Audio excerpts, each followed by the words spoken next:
Ladies and gentlemen, I am Jim of the Fuzzy, and welcome to The Last Federation. This game comes from Arkane Games, and though they are one of my favorite developers, and currently in a little bit of money troubles, but I figured I'd just do this because I honestly like it, and I felt like doing another space game after Stellaris. This one is kind of 4X-ish. As you can see from the numbers down here, I've run 7 campaigns. I've won 1, I've lost 3, and 3 others are kind of, sort of, technically in progress. But today we're going to be starting a new one. For some odd reason, last time I played, they didn't have the intro video in the game. It's on the developer's YouTube channel. I will provide a link to that in the description of this video so that you can go look at it.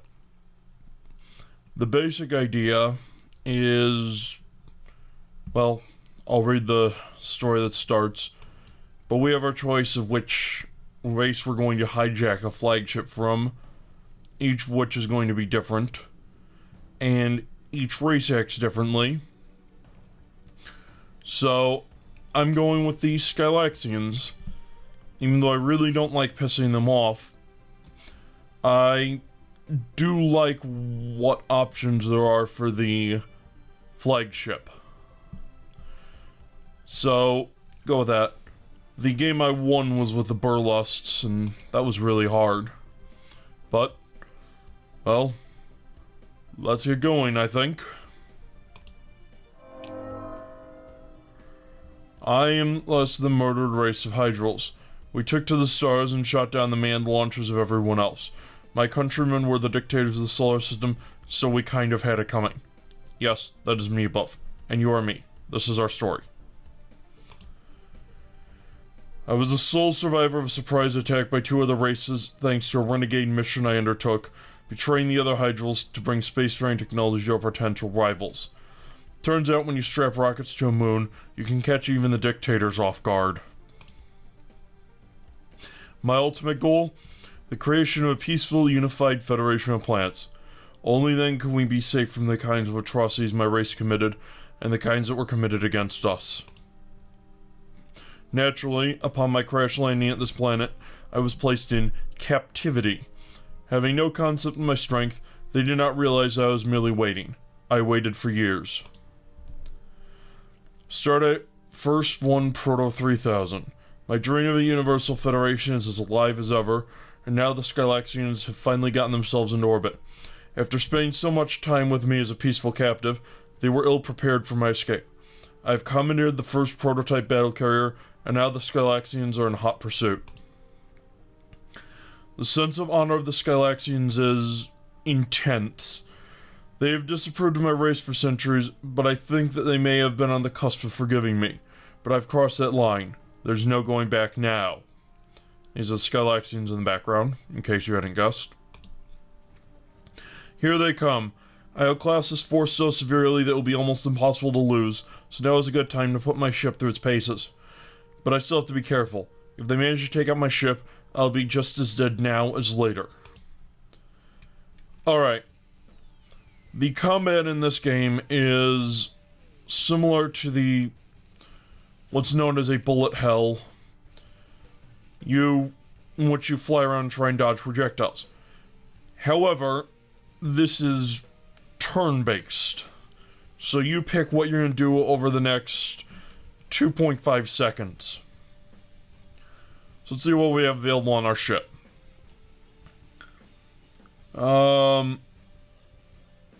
No. It looks like the graphics glitched up a little bit. But we have a full shield recharge, some Raptor Lancers. The Skylaxian flagship has 2 special abilities. I'm going to go into the power management here and crank my engine up to full. No. I crank my shields up to full. and come over this way And I am going to... hold fire.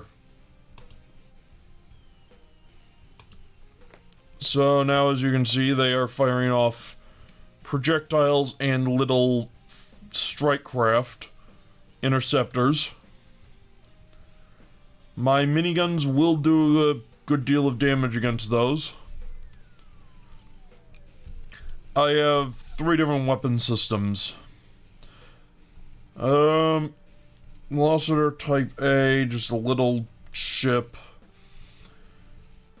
A lot of hull and a lot of squadrons it can launch. Okay. Skylaxians have lots and lots of squadrons. I can either wipe out all their ships. They have 3 flagships remaining. Here are 2 of them. I don't know where the 3rd is offhand. Possibly overlapping one of them. Or I can dock with this survey platform, which will make them a little less unhappy with me.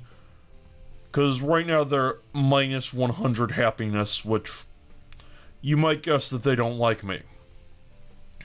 Docking with this, spending a couple turns of combat here, will give them a bunch of technology, but it'll also give me 60 points of influence, doing a lot to offset the cost of me being a, well, jerk. Alright. Now let's move in. Ow. Took some damage there. But we will.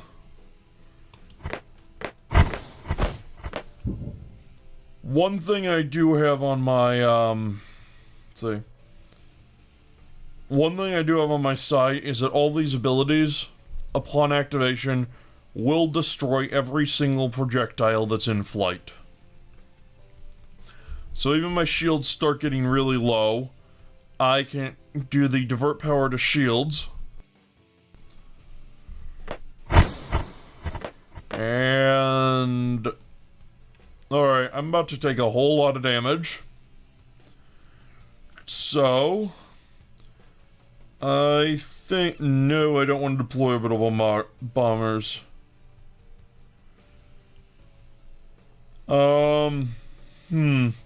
Triple range, that's an interesting tech.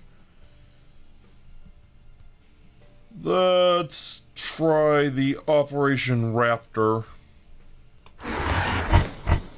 And as you can see, all those projectiles that were close to me just vanished.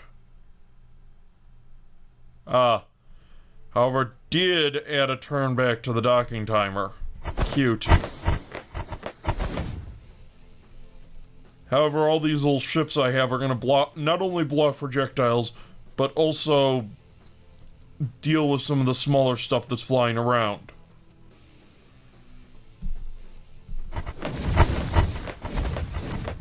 And we just have to wait one more turn, and then we're done.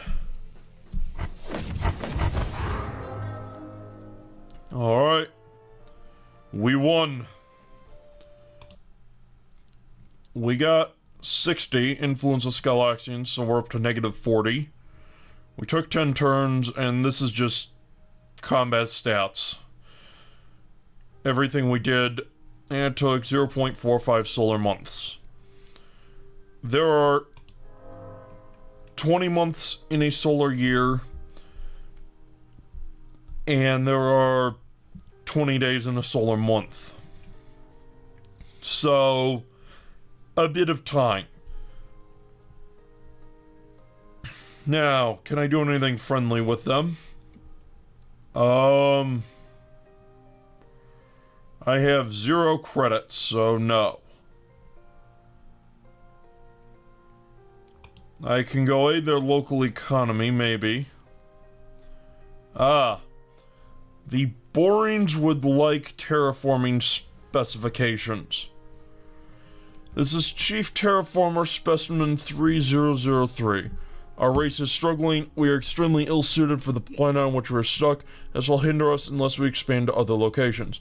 And you don't want that. No, we would not like the giant space boars to expand, to go on a conquest rampage. If you can deliver specs that will help us build Terraformer, our compatibility with this planet will increase by 0.5. That may not sound like much, but to us it is a major advance. Alright. What you see here are a whole lot of stats under all these planets. You can zoom in or out. And I also have the black market place I can go to do stuff. So let's see. The okay. The Ark has been found. It's a powerful artifact on the It's on the Burlist homeworld. So the Burlists are even stronger, but if they lose the planet, it's destroyed. Okay. And the Mire is on the Cushion homeworld. Causes semi-debilitating weakness, but will destroy it if the planet ever changes hands. Okay. And we gave the Skylaxians nanotubes, automated personal vehicles, and laser pistols. Alright. There's a whole lot of stuff around, stuff like tech progress, and this lists who has what technology, and some of it is boosting the rates of science research, and essentially I have to go work with all these races and help build them up and get them to form a peaceful federation so nobody's ever at war again. But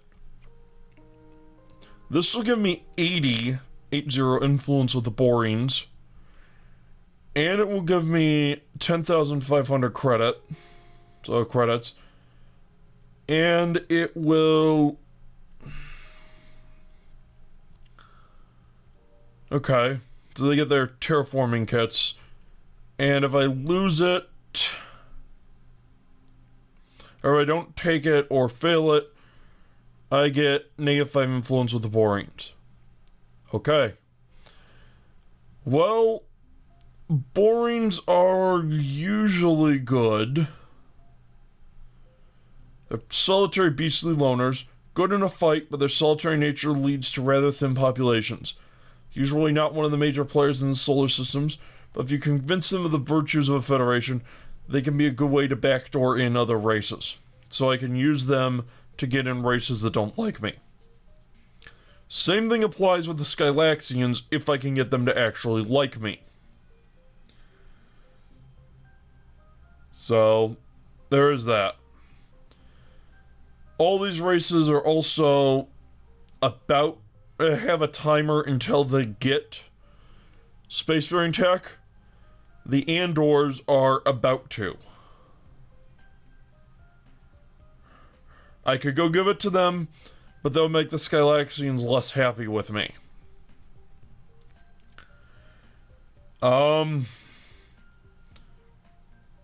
That boost will take... Well, they're not the least suited, actually, despite what the quest says. Well, actually, yes, they are, sorry. Yeah. This is... less than 1 is bad, yeah.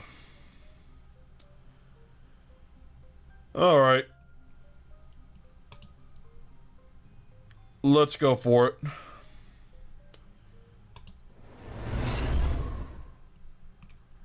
Alright, now I need to get to a drop zone. Which is right here. There are, however, things in the way. Well, thankfully, I came equipped with an energy lance. And they've got all these weapons here. Lots of homing weapons, turrets, And I really want to get out of the AoE of a lot of these. Artillery turret. And see the fire arc just by hovering over this stuff.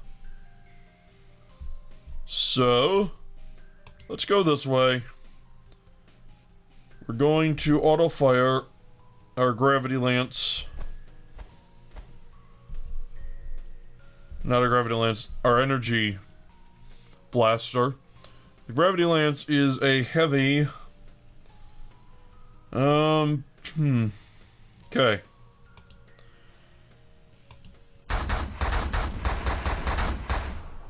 The gravity lance is an anti-armor weapon. The energy blaster is generally good for taking down shields and also for taking out turrets. And that audio is really loud. I'm gonna turn it down between episodes. But this very nice energy blaster is,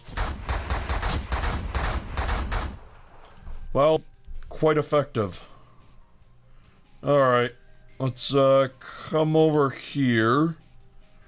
But I want to designate targets.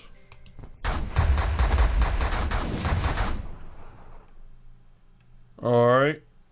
And... we're taking some hits. The more... I have a power meter here. I powered up my weapons and my thrusters at the expense of my shields. The more I put into my engines, the faster I go and the further I can move in one turn, and the tighter I can turn. So let's just get into the drop zone. Auto fire. Successfully jettison the pod with the technical documents. It took 0.45 solar months, which is 9 seconds of relative time. Got the 80 influence. Got the whole lot of credit.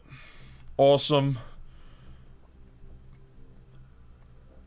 And nobody else got pissed off. It's always good. And now we are 2 seconds from the Andor getting to space. And now we need to figure out what to do. What we have here is the flagship customization. And all the abilities we have. Operation Glue, what is never mind, I'm not going to ask what Operation Glue is. Clear these out. And there's no way I can give the Andors any new spacefaring tech. So I am going to pop over to the black market, I think.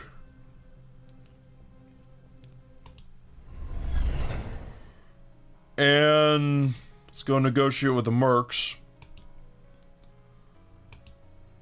We can buy some mysterious hydral technology. These mercenaries found some sort of hydral tech out in one of the belts. They won't say where or let us see what it is. They have no idea what it is, and they can't use it, but they know we can. They're willing to let it go for a price. For 10,000 credits, they'll give me a new ability. I'm going to pass on that for now.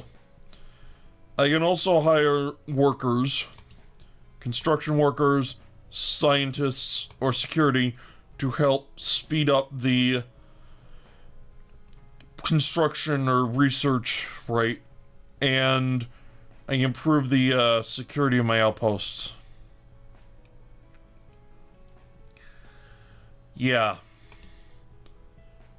Personal development, space science outposts, or space outpost, gives me what?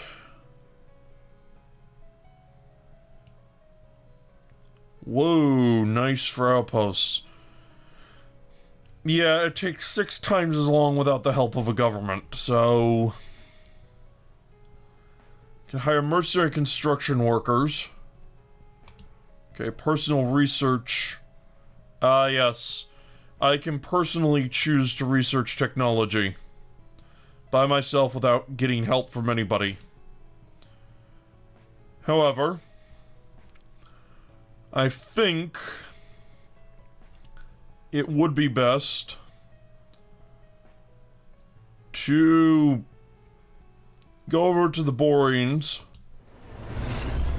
and see if we can help out their homeworld. No, we can't do anything until they're spacefaring. So, let's go try and improve things for the Skylaxians. The Andors are about to reach the stars. And this is actually a good spot to end this episode. I'll fix the sound issues between episodes. There are pirate bases. Anyway, thank you very much for watching. I've been Jim of the Fuzzy, and I hope to see you again next time.